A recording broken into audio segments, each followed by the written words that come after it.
Hello दोस्तों and welcome back to the channel.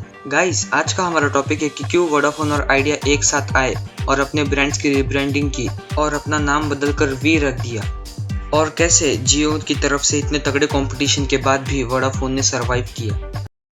Drop it.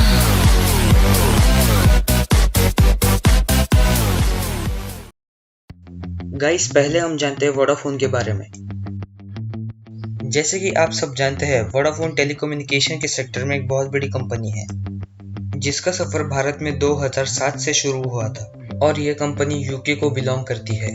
2011 में ये कंपनी अपने पार्टनर ईसर का मोबाइल फोन बिजनेस एक्वायर कर लेती है जिसमें उसका 74% स्टैक होता है, और फिर वो इसे एज वोडाफोन इंडिया के नाम से रिब्रांड करते हैं।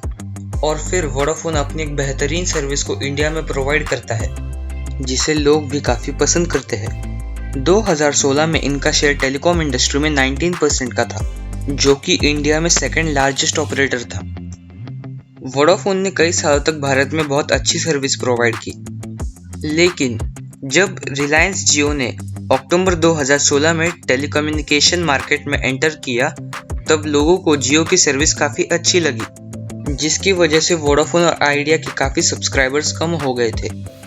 इस वजह से जियो के शेयर्स कुछ ही महीने में बहुत ज़्यादा बढ़ गए, जिससे वोडाफोन को काफ़ी लॉस होने लगा। इसलिए वोडाफोन ने एक नई मार्केटिंग स्ट्रेटजी का इस्तेमाल किया, जिसमें वोडाफोन और आइडिया, जो कि आदित्य बिरला ग्रुप की एक कंपनी है, उसके साथ मर्ज किया, जिसमें 45% शेयर वोडाफोन के थे, 26% शेयर आइडिया के और बाकी बचे हुए शेयर्स पब्लिक शेयर होल्डिंग में थे। दोस्तों, इस मर्ज के पीछे मेन मोटिव था जियो के सामने मार्केट में टिक पाना, क्योंकि जब ये दोनों कंपनीज मर्ज हुई तब इन दोनों का यूजर बेस, टावर्स जैसी चीजें एक हो गई।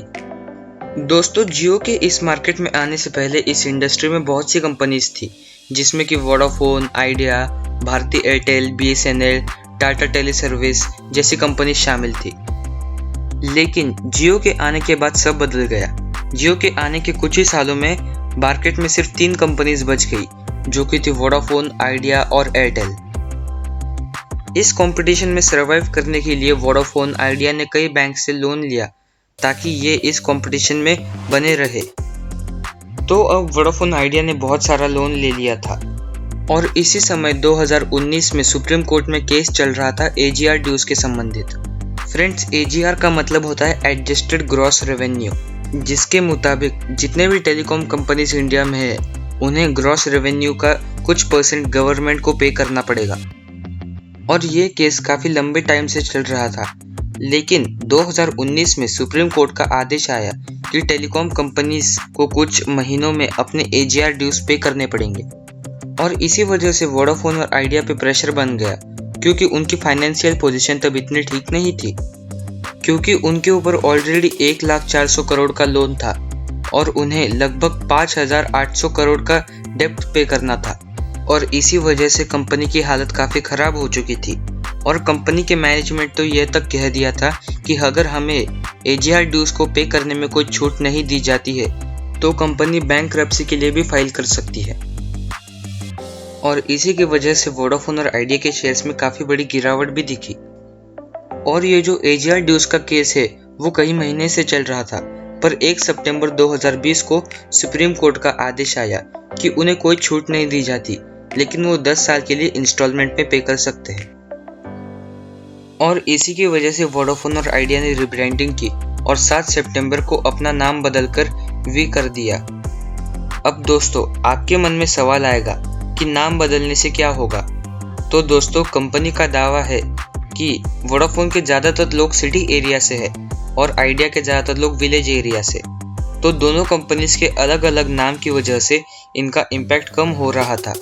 तो कंपनी ने सोचा कि कोई एक नाम रखना ज़्यादा बेहतर होगा, और साथ ही साथ कंपनी का प्लान है 25,000 करोड़ का फंड रेस करना और अपनी कंपनी के AGR फीस को इजीली पे करना, और साथ ही में 5G को इंडियन मार्केट में लाना। सो आई होप वोडाफोन और आइडिया के इतने मुश्किल सफ़र के बारे में जानकर आपको अच्छा लगा होगा और साथ ही साथ कुछ सीखने को भी मिला होगा। और अगर आप टाटा नैनो की फेलियर स्टोरी को जानना चाहते हैं तो लेफ्ट वाली वीडियो पे क्लिक करें, और अगर आप इसरो के मिशन आदित्य L1 के बारे में जानना चाहते हैं तो राइट वाले वीडियो पे क्लिक करें। वीडियो को अंत तक देखने के लिए आपका बहुत बहुत शुक्रिया।